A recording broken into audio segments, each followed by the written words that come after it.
and we're going to jump straight into mid-game. We do want to notify people, though, by the way, that the servers are having a little bit of issues, so we might have a small delay between series because some players haven't been able to log in yet and play their first Swiss round. So we'll keep you guys updated on how that goes. We might even squeeze in another first-round match, depending on how things go. But let's hop into the game and see where we're checking in the middle of that series. All right. So Orange versus... that's the part where we're supposed to transition, man. Okay. They were like saying we're going to jump into it, but I guess we're actually having server problems with them too. Just because I think what happens is there's like a patch updating to try to fix the problems because Europe has been rather unstable for the past 24 hours or so. That's the Murloc. Europe has been unstable for the last 24 months. This is the play. Oh, only that short, huh? We even lost UK, man. That's so weird. Please, no Brexit, no Brexit jokes. This is a Brexit joke-free cast. You okay? just walked straight into it. I did, just like we walked straight out of Europe. That's a good one. That was good. So I have actually a question to Tars because Tars is still with us. Tars, how are you enjoying the atmosphere? Like, how many people actually came from France over? Like, I know like you live in Spain, but a lot. Like, we are the second most represented country behind Spain. I think maybe 20, 30, I don't know. Wow. That's a lot. Yeah. that's a lot of people. So like all the teams from France, like Melty and Melty, Millennium, Gamers Origin, but also BGenius and like other teams as well. We often see them in French tournaments, but now they are here as well in Spain. So do you feel ready? Like we will have 6 more rounds of Swiss today. Yes. Just going to take all of them? Yep.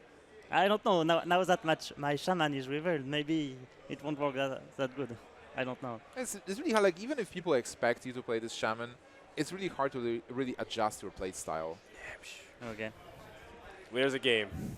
Sorry, I just want to interrupt you because Thank you so much. Good casting. I'd love to hear more from Tars, of course, but we want to feed these people also the main course of what's going on. Big shout out to our lovely admin Amanda for taking care of stuff. All right, Kai series tie 1-1. Enjoy. Thank you so much, Rodan. All right, so we have the bounce on Shaman and Warrior.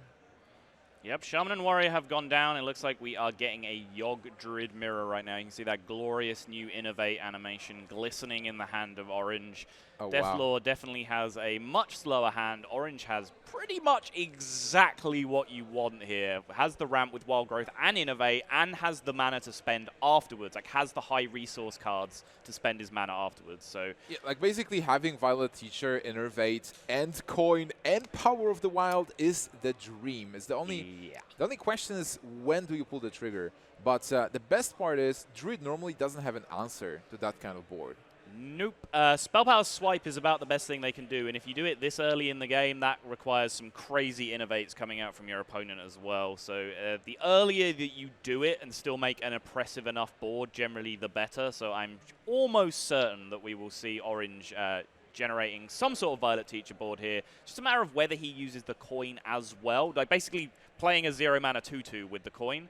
But now he has the option to keep the coin possibly for the second Violet Teacher, and also because it can accelerate that Ancient of War that he has in his hand. Yeah, this is just an amazing turn for Orange. And Dethelor normally didn't have a play. Like, he has a swipe, so in theory he will be able to deal with the Teacher, but he's not really dealing with the 2/2s, which will be 2/1s. And they will be buffed. Or not really. Actually, you'll have 5/6. Yeah, they will be buffed. Yep, so it does have the swipe to clear up the Teacher, but he can get rid of only that. He will leave the 2/1s on the board, which means that the second Teacher plus Power of the Wild is going to follow up immediately to just rebuff the entire board, since he did hold on to that coin, which has to be the correct decision, right? Definitely. But let's talk about the players as well. Like, a lot of people know Orange, but Dethelor, one of the better Greek players that actually, I think he was second in one of the biggest Swiss tournaments in France, like Gamers Origin 2. He lost to Maverick, a really great player that was playing many DreamHacks before. Yeah, a fantastic player, but I mean, like this board. Yeah, I this know, board right? is. I'd love to talk about player histories, but when Violet Teacher things happen, like Yogg Druid, when it comes together, is just one of the most satisfying decks to play, one of the most satisfying decks to watch. Like, I love combo decks in Hearthstone just because when they work, you just feel so powerful. Like, it's a great feeling. Yeah, like you know, Warsong Patron was one of my favorite decks of all time, and I'm so still sad that that deck is gone forever. But you know, when you can just do crazy things like this with your deck, you know, when you can put a deck together that actually does this fairly consistently, like the deck works, you get to do this often. Well, the thing it's is, a great feeling. the check, from my perspective, the check for the combo deck is that if you don't get the combo and you still are able to win, then it means the deck is good. Yes. Because like if you lose if you don't get the combo, it doesn't make sense. Exactly. And this deck actually has so many ways. Like obviously Violet Teacher and Fandral with all those spells is the big combo you can get. But other than that, you still like combine even like Living Roots with Power of the Wild. It still works. With Raven Idol, you can adjust your strategy, and then obviously you have Yogg-Saron as well as like kind of like finisher or like a step. And if you run out of cards, just play Yogg-Saron and refill your hand. Yeah, this is pretty much the perfect deck for Yogg-Saron because you spend the whole of the mid game basically just trying to do something gross and powerful, right? And if you get all the way to turn 10 and that hasn't happened and you've drawn Yogg, then your opponent's probably got a little bit of an advantage on you by that point. So you can say, okay, Yogg, we'll reset the game, we'll try again. It might draw me some cards, play some secrets, etc. But yeah, this game just got crushed out, like you said, by that token generation from Violet Teacher. Just one of the many ways this deck can win the game, and Orange is going to go out to a 2-1 lead here, just needing to defeat Dethelor's Warlock. One of the most powerful plays I really like in this deck is just scenarios when you have Fandral on board. Like you have Fandral and you play scenarios, and for 1 second you're like, oh my god, something bugged. I cannot choose. And then you realize, okay. Yeah, that's just how Fandral works. You get, what is it, 4/4, you get 2 4/4s, a +2/+2 buff to Fandral, and the 5/8 out of it. Like, it's nuts when that happens. It's super good, super good.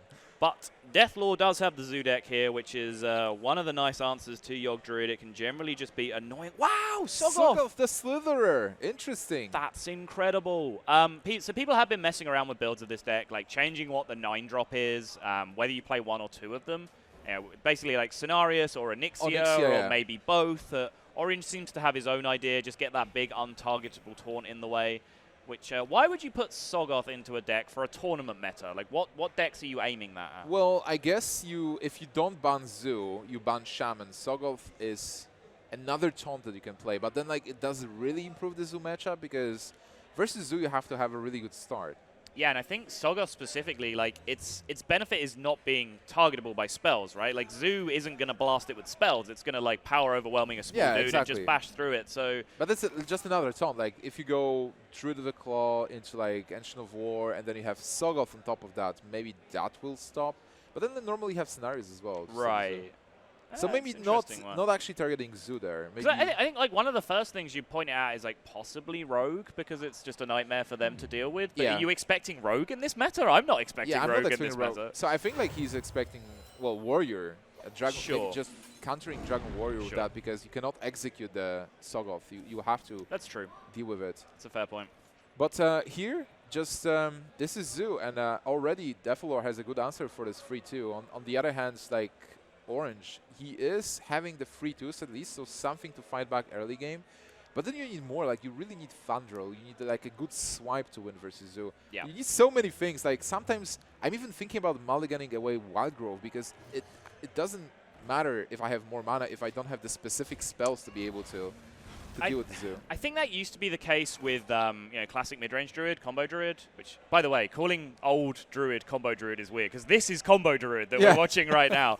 But yeah, old double combo mid-range Druid, that I kind of agreed with mulliganing away Wild Growth a lot of the time, but I think this deck just has so many ways to spend mana really well when it ramps up that it's kind of okay, you know, if you go Wild Growth Teacher or Wild Growth Fandral, you know, even if your Fandral just dies immediately the next turn, they've still had to slam a bunch of resources into it. I would still prefer to have Innervate instead of 100%, Wild Growth. Yeah, that's why you can think about mulliganing Wild Growth. I'm still not certain if it's good to do it in this matchup. Every other matchup, you obviously keep it. But like in this matchup, you have to do things really fast.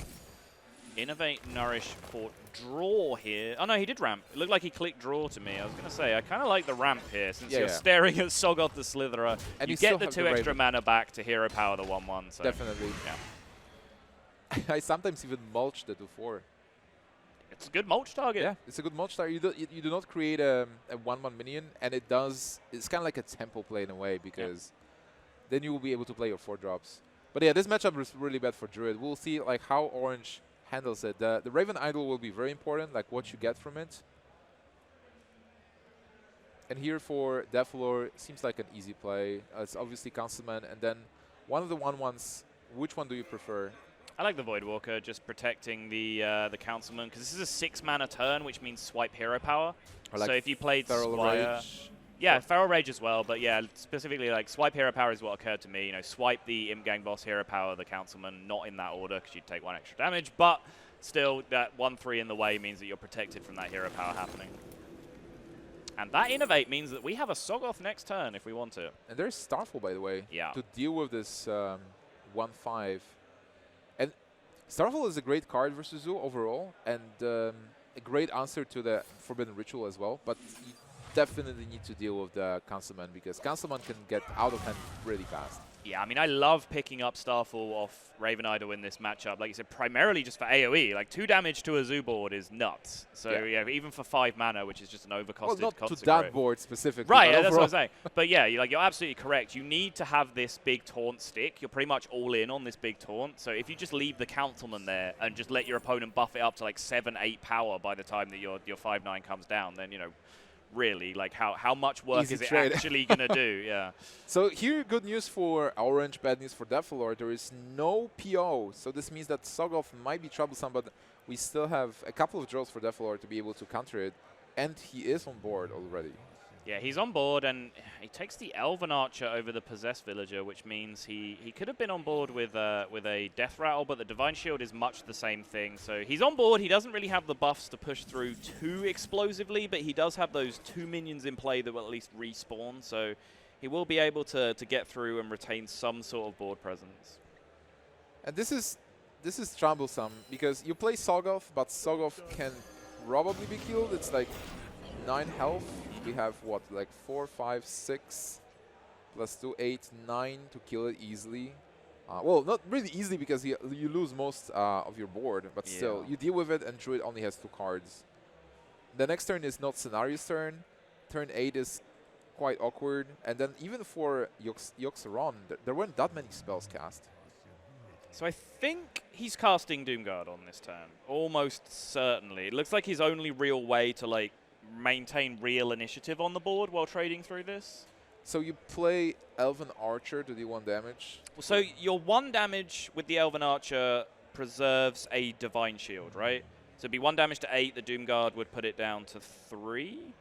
Okay, no. So yeah, the Elven Archer is better. I was gonna say I thought you could just use the Divine Shield and the 2/2 alongside the Doomguard. In which case, I think it's stronger just to play a new Voidwalker. But since it's actually 1 more damage than that, then yes, the Elven Archer is better. Yeah, it's pretty good. So yeah, Zoo dealt with it even without Power Overwhelming, and now Sylvanas. Well, there is this Voidwalker in a way. But he has Feral Rage that can take that out next turn if he wants to. Yeah, but then there is so much damage coming your way. Yeah, so it's not that much. It's 10. You're at 21. You have an 11 damage buffer. That's like fine against Zoo to an extent. They're not just going to draw 11 damage off the top most of the time.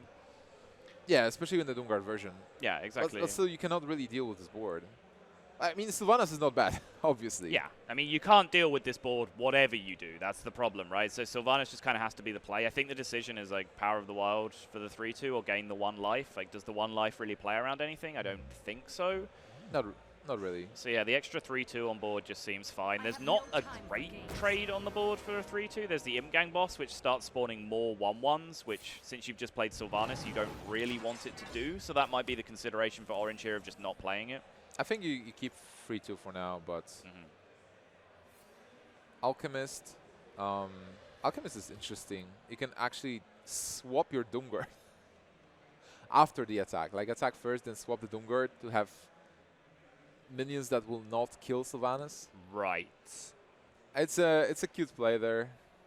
So like mostly if you cannot deal with Sylvanas, mostly what you do, you deal with Sylvanas on board and give like a small minion. But at this point, I think there is no reason to kill Sylvanas.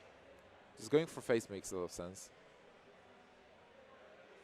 It is a lot of damage to face, but from Dethelor's perspective, he'll be considering, the various options. Okay, what happens if he can remove that 1-3? He gets to trade into my 5-2. Well, then what are his odds of stealing something big? Yeah. And then if he steals something big, how favored am I in the matchup at that point? And then you have to weigh that against the same decision, but with killing Sylvanas on your turn this turn. So it's a pretty complicated equation to weigh up. Dethelor decides that letting Orange run the risk of being able to kill his own Sylvanas here is superior, and I would personally be inclined to agree with him. Well, also there is one more thing you have to remember. There is Tension of War, so yes, Alchemist is a really good answer to Tension of War, just limiting the health to 5 instead of 10. Mulch. So the play you suggested, Feral Rage, we go into 1-3, we attack into the Doomguard, we steal something, we are 12, we are still in trouble. I kind of like mulching the 1-3 now, as ridiculous as that might sound. Like, mulch the 1-3, then you also get to hero power down a 1-1 to take that out of the pool of things that Sylvanas can steal. And then you still potentially have Feral Rage to rebound in the future. Yeah, that's definitely with the armor gain. You can also mulch the 5-2 now. Sure. Kill the 1-1 still. Feral Rage is definitely needed to have the 8 health at some point. Oh, wow. Okay, that's a nice silence. Excellent. Keeper of the Grove is quite okay. It's also 2 damage if you want to. All right, So he's going to Feral Rage for the armor right now. You have to, because go up to 20. You have those big cards in your deck. You have Scenarios, you have Tension of War, you have Yogg-Saron. Sure. So you want to get to those cards, you need to buy the time.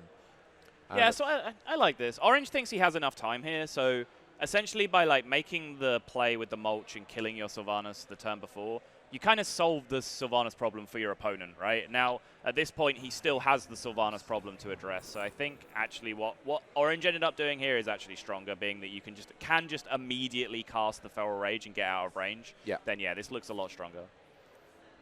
So that was a good line. And then for Dethelor now, he's still trying to deal damage. He knows this is a good matchup. Orange only having 1 card in hand. The card that can really punish Dethelor is Yogg-Saron. At this point, I think we've got to around 7 to 10 spells. I'm not sure how many have we seen. So Raven Idol was played for a Nourish. He's played both Innovates. He's played a Wild Growth. So yeah, it's somewhere in the region of 6 to 8, I'd say. I would definitely silence Sylvanas, and I think go face with the rest.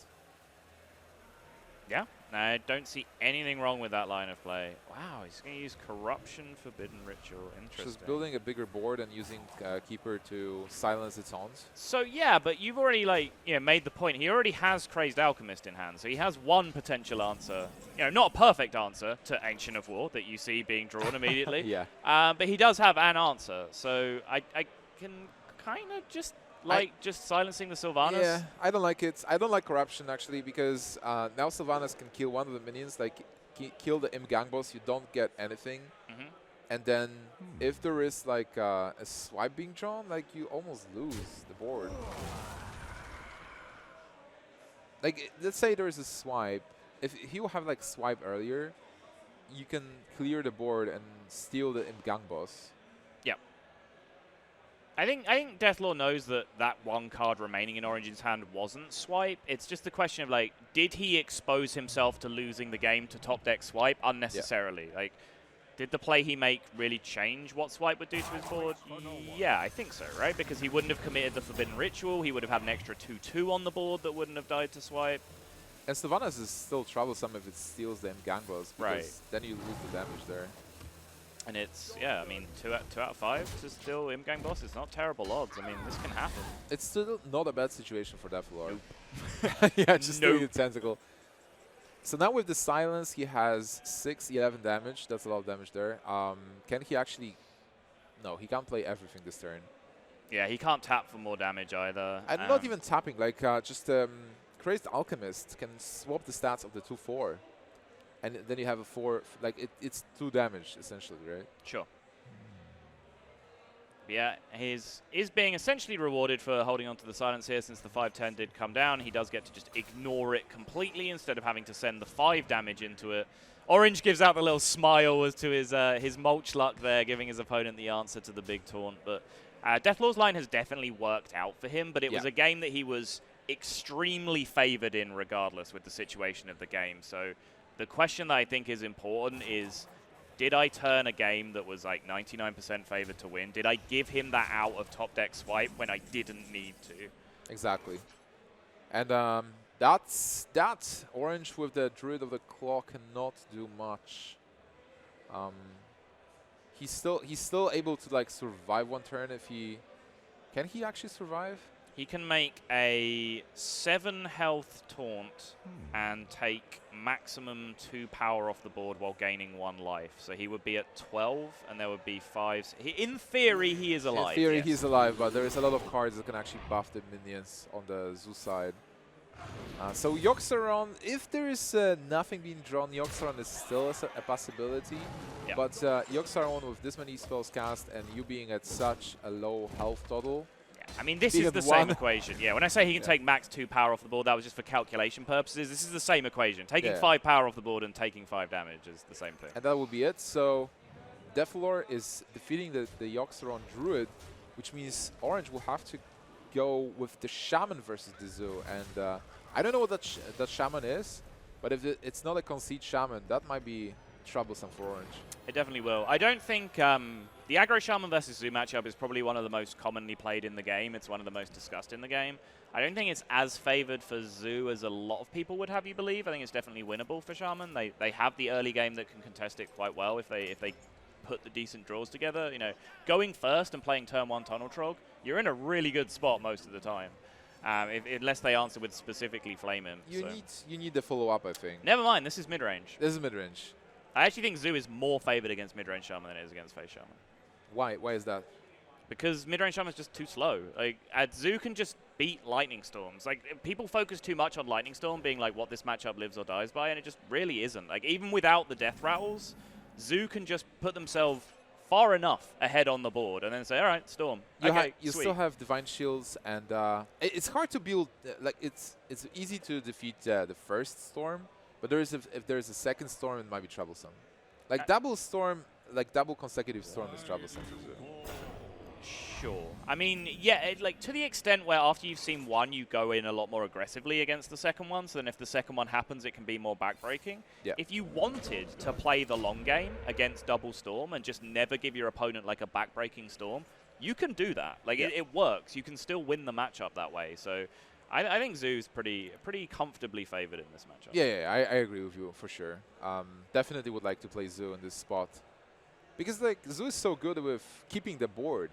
And then Shaman really relies on having the board. Yeah. So it's kind of like an anti-matchup. Yeah, I agree.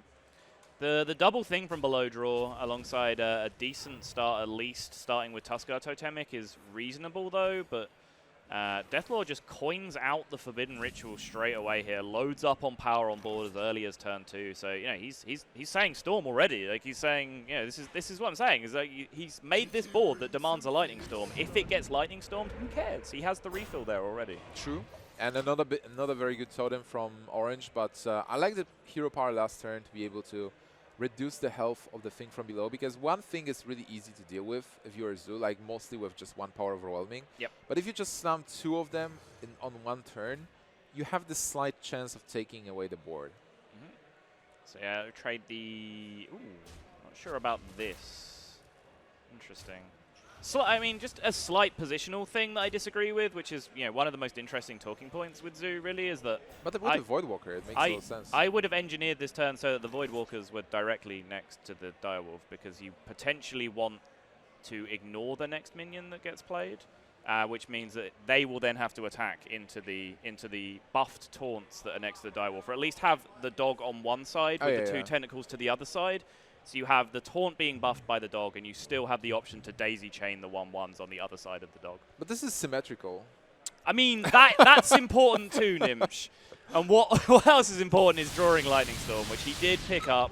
Does only get the 2 on the Voidwalker here, and as I said, like Dethelor is just fine here. He can just happily refill this board. Although the second Doomguard draw is not what he's going to be wanting to see. Yeah, it's not something you really want, and now you have to think, do you want to live tap, or do you just want to play Knife Juggler and abuse it? Because you know, like next turn, you're going to play the Doomguard, possibly. He's deciding to tap and maybe not play the Doomguard next turn, but still, he's on board. He is on board, yeah. It's interesting to see. Whenever someone taps with double Doomguard in hand, it suggests that they're going to try to go the route of playing both Doomguards. Personally, I'm a big fan of just saying, okay, I drew double Doomguard this game, that's unlucky, I'll play my one, and just hope that's good enough, and not fill up the rest of my hand with stuff that I'm going to discard. Well, with this, like, he will be able to play the Doomguard, and he still has a chance to keep one of them. He does. Like, a good chance. But he decides not to do it, like, he still values the board highly. Which is interesting. That seemed like a pretty solid Doomguard turn to me.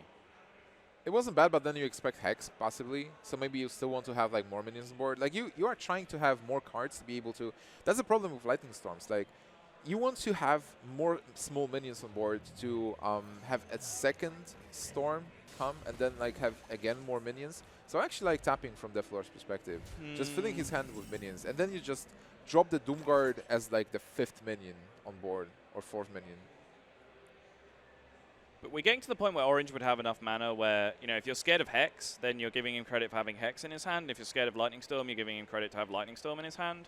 Well, and if you Doomguard on a wide board, he has enough mana to Hex Lightning Storm anyway. Yeah, true, but the problem is that, like, you also lose 2 cards. So basically, if he has the Hex for Doomguard, you're without cards. And, like, you just lost the board, and then if he has the Hex and something else to play, then basically, like, you just life tap and try to play catch-up as Zoo, and this is not what you want. He didn't gain that many cards that turn, though. He tapped and played 2 cards instead of playing 1 card and discarding 2. Yeah, true. So it's not like a huge gain in cards. But yeah, I mean, sure, I buy it. Like, staying high on resources to beat removal options is definitely a thing with Warlock, with Zoo, but it's something that I reserve more for, like, more controlling matchups than this. Like things like Priest, for example. I just always want to have resources in hand because you can impose yourself on Priest with just pretty small boards and just make sure that you have stuff to refill. I think the big question about this matchup is, like, how do you win the matchup in the long term? And you win this matchup when you have a board, and if you want to have the board, you have to have cards to be able to play them. Especially because you can life tap almost every turn. Shaman will not kill you with damage if he doesn't have a board. We've discussed at length the world where he does have Hex, but I think you also have to consider the world where he didn't, right? If you just slam that Doomguard on turn 5, don't you just win the game if he doesn't have Hex? Is that not worth the risk, just in risk-reward terms? You probably do, because then you just follow up with life tap after the Doomguard, and you still keep refilling your hand, so definitely worth considering. Anyway, he's drawn a Dark Iron Dwarf this turn, which is nice. It's something chunky that he can continue to play here, but it doesn't really enable too many great trades on the board. Well, it actually is great, because then you can Abusive and Dark Iron Dwarf into the 1/1 and kill the 5/5 without any problems. But Dethelor's line here has been life tapping, right? So if he now dwindles his hand back down to just having those 2 Doomguards in it, then aren't we just back in the same situation we were in 3 turns ago, but we haven't played a Doomguard? Well, we do have a board now. So that was his game plan, to have a lot of small minions. Do you know what else gives you a board? A 5/7. But this is just 1 minion, right? Okay. All right. So, like, from our perspective, Dethelor is definitely thinking there's a Hex in the hand. Sure. Yeah, I mean, that's definitely the thing that we can read here, is that, you know, Dethelor is scared of Hex. 100%. He's really scared. He's sitting there in the dark, you know, the frogs. Okay, so now still Orange in a bad position. 1 thing done. He has a 2nd thing from below, but this is not the best position there. The board is... He doesn't have the 2nd Storm yet, so he still wants to draw it. He doesn't have that Hex, and that Hex will be really good if the Doomguard shows up. And Doomguard might actually not show up next turn as well, because it will be 7 mana and you want to play constantly. It's very true. But I think, like, Dethelor's line might pay out for him here, because having now seeing the whole hand getting dumped, now he can feel confident about the Doomguards, right? He's like, well, okay, how likely is that last card to be Hex at this point? I mean, so it might pay out for him. He might get the confidence now to just play Doomguards at some point. But yeah, having the Councilman in hand and having now drawn Defender of Argus to go with it perfectly for 7 mana, that looks pretty powerful. But it's just a matter of, does that let you deal nicely with the 7/5? It's probably the best you're going to do this turn, right? Wow, he taps again. He just taps.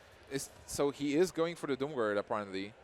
And with the Doomguard, he will be able to deal with the Flame Tongue Totem. He actually kept the second Doomguard. Wow. Nice. This is awesome. It really is, He yeah. will be able to play Councilman and Doomguard next turn. Yeah, I mean, I'm sticking to my guns. I would have played Doomguard earlier, but I cannot deny this has paid out for Dethelor here, the way he's taken it, because now look at his next turn. It's just Councilman Doomguard number 2. And he was able to clear most of the dangerous part of the board. He killed all the totems, which means that Thunder Bluff Valiant is not that great. It's still a good card, but it would be so much better if the Flame Tongue or Mana Tide was there. Yeah, the Flame Tongue is still a good pickup, though. It lets him address the Doomguard if he wants. Now imagine you just develop a tempo 3/6 alongside that. Well, you might also go for the Valiant, I believe, and then kill the 3/2 and the 1/1, like kill the Dwarf. But I mean, I guess both plays exposure Thunderbluff Valiant to the same things. Zoo doesn't really buff by 1 too often. Although I'm saying that Direwolf and Argus will both do it. well, the thing is, If like you leave the Doomguard up. the totem will stay. Like you expect Doomguard to attack into Valiant then, and then you have the Trogon line. So like both lines are okay-ish. Which one is better though? I think I like the Flame Tongue a little bit better. It just asks a slightly better question in terms of having to deal with your Thunderbluff Valiant. And it also just, spreads the board wider. So yeah, he takes the halfway play of taking out the 4/4 with the Flame Tongue, which this is what I was just about getting to, where you're now asking 2 questions of Zoo in the same turn, which is hard for them to do. Yeah. They don't want to leave the Flame Tongue totem up, but they also don't want to leave the Thunderbluff Valiant up. And this is generally a And way that Shrog. you can assess the matchup against them. Is it doesn't really matter how much power you have on the board or how much power they have on the board. It's how many attacks can they make? How many threats do you have? Definitely. So he only has 1 attack to make here in theory without the second Doomguard coming out. So that means that he has to have priorities as to what to clear out. But still, this is a really awesome situation for Dethelor with a good board and a life tap, because he will be able to draw 2 cards every turn, where Orange is, forced to have only 1 card. This turn, he is able to deal with... No, he is actually not able to deal with the 2/5. He cannot kill anything this turn unless he was to play Flame Juggler and have it hit the 3/5. The 2/5, sorry. And that's not a Stonkler Totem. Well, if he hits, that's big. Yeah, if he hits the 2/5 here, that's a huge deal. That's not the play. For once, that was not the place. So what do you do now? Do you still attack it into 2/5 to be able to reduce its health? Like, your opponent doesn't have cards in hand. Forbidden Ritual 1 was played. There is this possibility the second will be there as well, but just preemptively deal damage to the Councilman. I think you definitely put the 3 damage on something. The Councilman is the target that makes the most sense to me. Is there any merit to putting 3 damage onto a Doomguard instead? I don't really think so. I think the 1/1 is fine going face, but this 3 damage should take the value trade while it can, because it's not a value trade next turn once it starts getting buffed up in power.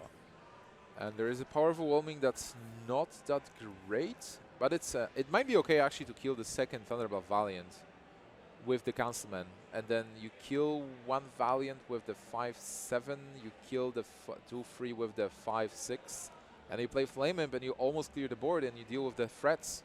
So actually this PO is better than I thought.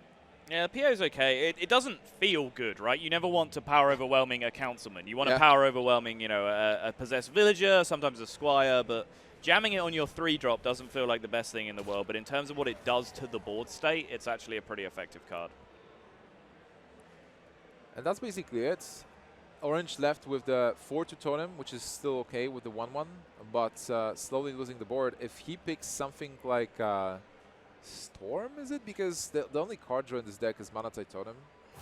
Yeah, Mana Tide is usually the only draw. People don't really run Azure Drakes too much anymore, but he's just considering his trade options here. He's thinking about the threat of a Lightning Storm top deck versus just engineering the board into a better place. He could have traded the 5/7 into the 3/6. That just directly leaves like the glorious 4 power trade into the other Doomguard. So by making the trades in this way, he's a tiny bit more exposed to Lightning Storm, but he doesn't offer up any good trades on the board. Yeah, also like clearing the totem reduces the possibility of the lightning, of the spell damage totem showing up. Sure.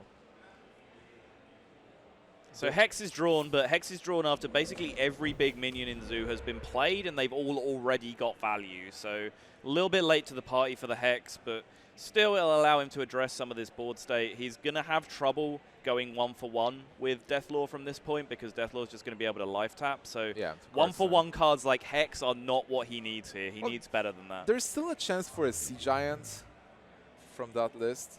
Like some of the lists with double Doomguard, they still play one Sea Giant. Sure. But I mean, still, yeah. you probably just do Hex here.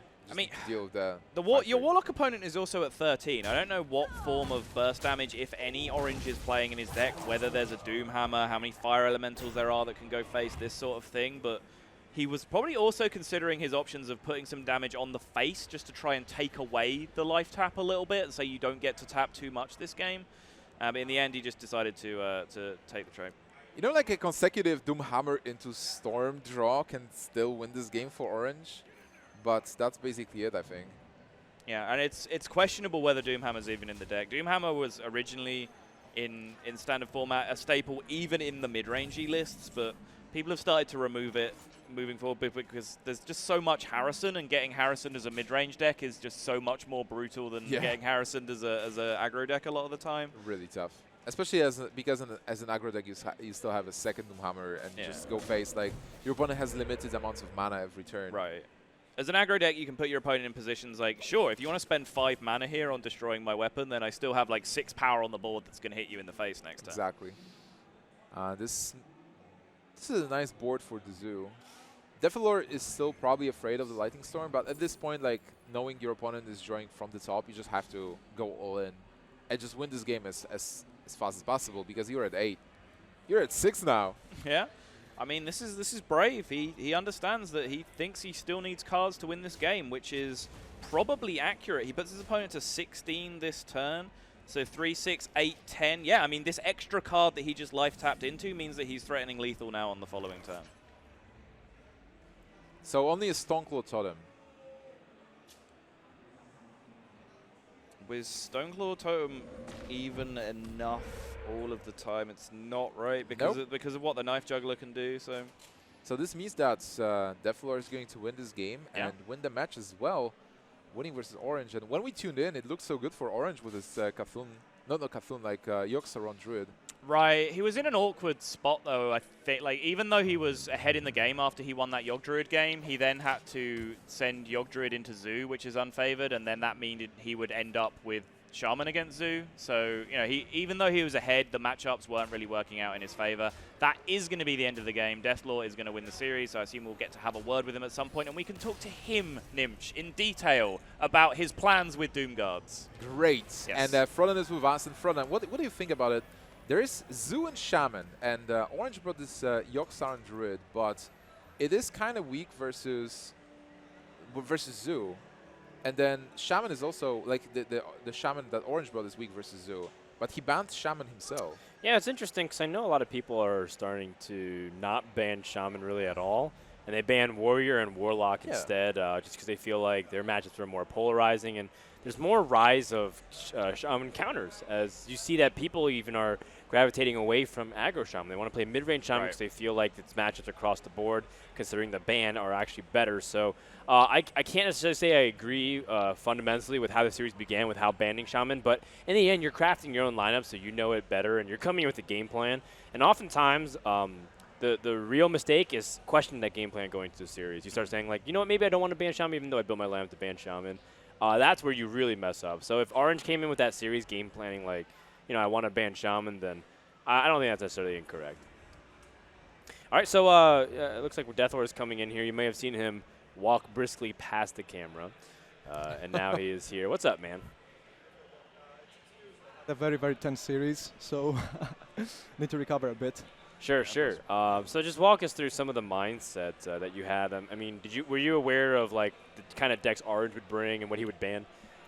Okay, yeah, I came into this tournament pretty much expecting what to ban, I guess. And yeah, so Orange banned my Shaman, and I didn't really expect people to ban Shaman in this tournament. But when you ban Shaman, you just try to counter, to like bring Rhinolock to, because like Rhinolock's worst matchup is like Shaman, and you try to beat Warriors. And Warrior is very popular right now, so if you bring Rhinolock, you just try to counter Warrior. I mean, just beat Warrior with it. So I expected that he was playing Reno Lock, and I thought he would save it for last, but he started with it. I mean, I guess you didn't see the first two games. No, we didn't. Yeah, we Yeah, I started with my patron and managed to win like the unfavored matchup, but then we had a crazy yoke game and he beat Yeah. my patrons like with 19 spells, and yeah, Oh man. that tied the series, and then we just played the last 3 games. I mean, my zoo was my best deck against his lineup, and fortunately it helped me to win it. I mean, You mentioned that you're bringing Patron Warrior. That's a deck we haven't seen in quite some time now. Mhm. Why'd you bring Patron of all Warrior variants? it's the best deck against Zoo Warlock, I guess. Zoo is Oh, very okay. popular, so if you have to counter it some way, and if you don't ban it, you have to counter it some way. Yeah, I can agree with that. All right, I want to talk to you quickly about the last game, the Zoo versus Shaman. So you drew the double Doomguard hand, and then obviously you have like a decision at that point. It's like, how do I play this hand? Do I just Yeah. ditch the second Doomguard, or do I life tap? Like, can you just talk to us a little bit, because you life tapped really like excessively Mhm. after you drew that second Doomguard. So just Yes. talk to like about what you were thinking. Okay, so first of all, in the beginning, I said like, okay, it's a mid-range shaman. Based like on the way he played, the way he played the best of 5 and the way he played his opening hand, I was certain he was playing mid-range shaman. So at the beginning, I was like, okay, please don't get the lightning storm. He got the lightning storm. Probably it was like his only lightning storm, right? He top decked that. He drew it that turn. Yes. Yeah. So yeah, that put me to a very, very bad spot. And then I see the second Doomguard, and I'm like, I'm doomed. So my only way is like trying to outvalue him. There is no way I can rush him. So I just patiently like try to dig into my deck, make some value trades, and yeah, I had to just draw enough cards so my first Doomguard doesn't discard my second Doomguard, and that's exactly what happened. Like that was my plan. Like that was my only way of winning the game, and I went for that, and yeah, fortunately it worked out. End game. And I want to ask you about the Greek community, because I've seen on Twitter you came with a lot of guys. Like, how many Greek players are playing the Okay, tournament? I came with 3 other Greek guys, and we have another 4 here. So we have 8 Greek guys in total, which is kind of a lot, right? Yeah, that is. Who'd you come with? I came with Fino, Kirst, and Eric Beck, and there are also like 4 Greek guys from another team, and we have also like Cypher from my team is playing here. Nice. From Fetogarma. Awesome, awesome. All right, well, congratulations, man, on your first round of victory. But, you know, as you know, there's a lot more to be had. And we're just done with our first round here of Swiss. So we're going to take a break, and we're going to check in to see how everything's going from the server stability, make sure that we can get round 2 under the way. But if we do take a long break, please understand that there's server stabilities right now for Europe, and we're just trying to accommodate all the players according to get the first round Swiss get done. So we're going to take a break, and when we come back, more action here from Valencia for the DreamHack Grand Prix.